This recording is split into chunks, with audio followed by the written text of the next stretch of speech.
Hey there guys, so another video for you.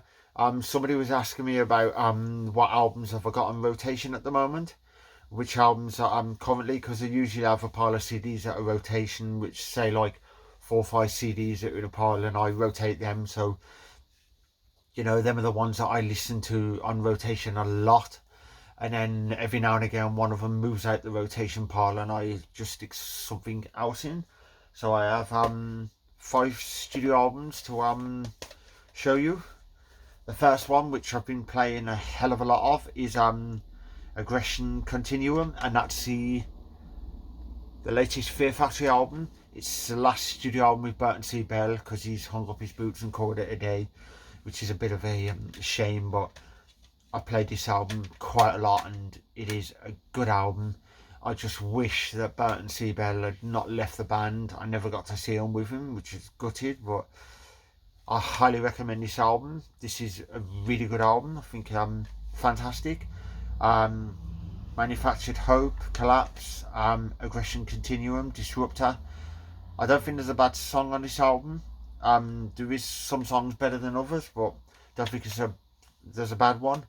I'm actually be interesting. I know it's annoying that Burton C. Bell's left, but it's interesting to find out who the new singer is, and hopefully to see if there is a big gap to fill, so big shoes to fill for this new singer. So hopefully he's good. Because when normally a singer leaves a band and they get a new singer, some bands I sort of lose interest.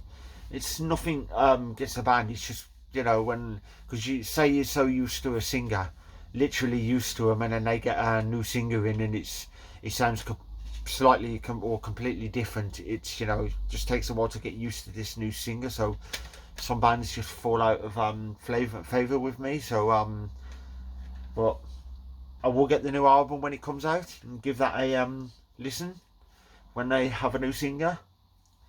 This next one, I'm actually seeing this band at Bloodstock Open Air next month at Catton Park in Bloodstock, Bloodstock, so in Derbyshire, Catton Park, and they've only got an EP. They're working on their debut studio album, and this band is called Battleborn. Absolutely fantastic power metal band. If you like Manowar and Halloween and the traditional power metal and the traditional metal and that sort of stuff, I do highly recommend giving these a listen because they are fantastic. Sovereign God Awaits is just a masterpiece. I absolutely love the song, so I highly recommend these. And they also do a track on the back, as you can see, called Manowar, which is their tribute to Manowar, which is their tribute to Manowar, because I know they're all fans of Manowar. So yeah, this one has been on rotation for quite a lot, and I've been learning the lyrics. Plus, I've had I'm friends with now the name's gone out my head, a couple of the members, and I said at Bloodstock I'll be at the front of the barrier with my Power Symphonic poster flag, waving it about. So they said they'll give me a shout out, which I thought was pretty cool. The next one is the latest studio, The Nightmare of Being, which is At the Gates. I've played this non-stop.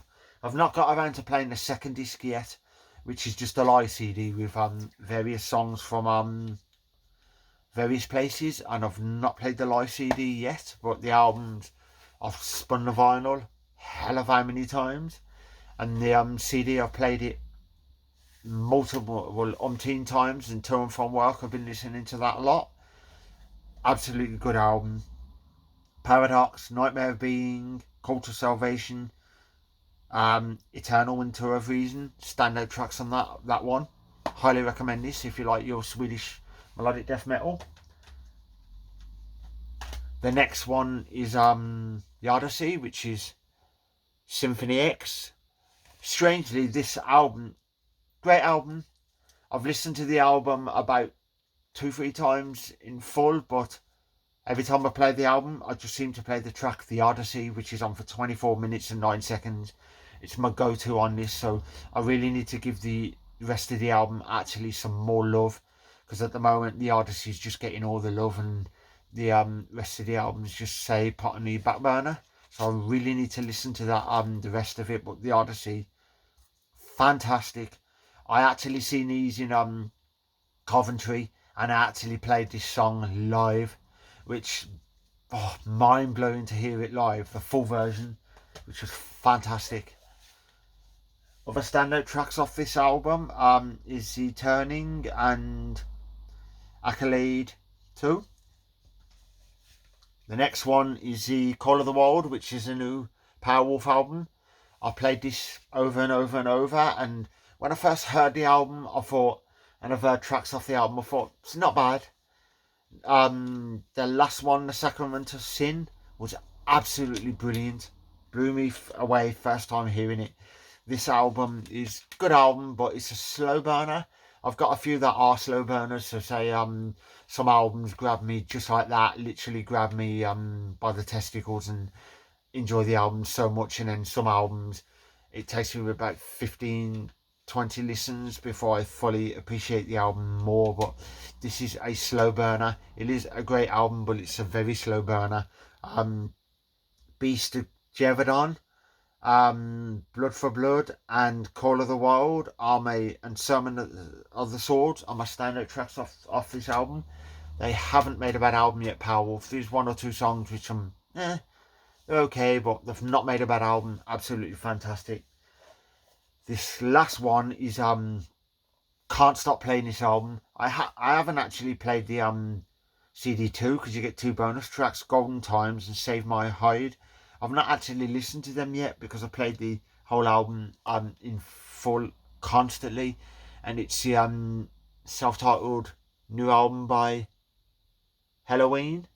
I haven't spun the vinyl because mine's the picture disc, but the yearbook, I've listened to the stuff in the yearbook and I've played the hell out of this album. Skyfall is incredible. When I first heard the video edit version and I thought, oh, this is brilliant, and then they said it's not the full version, I was like, I cannot wait to hear the full version. And the alternative vocal mix version's pretty awesome, but this song's absolutely fantastic. And also Fear of the Fallen, Mass Pollution and Cyanide are my standout tracks off this album. I'm happy that they're Kaya Henson and Michael Kiske are back in the band. That is just absolutely fantastic, and all the musicians work well with each other.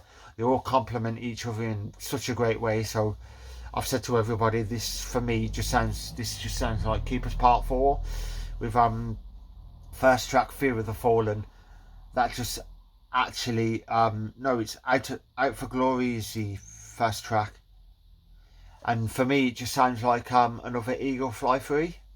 And so absolutely brilliant. Highly recommend anybody who's big power metal fan. If you haven't heard of these, highly recommend them. Or you like your traditional metal, been going since like, I think they were formed in 1984, I believe, is when I was born. So yeah, that's my rotation at the moment.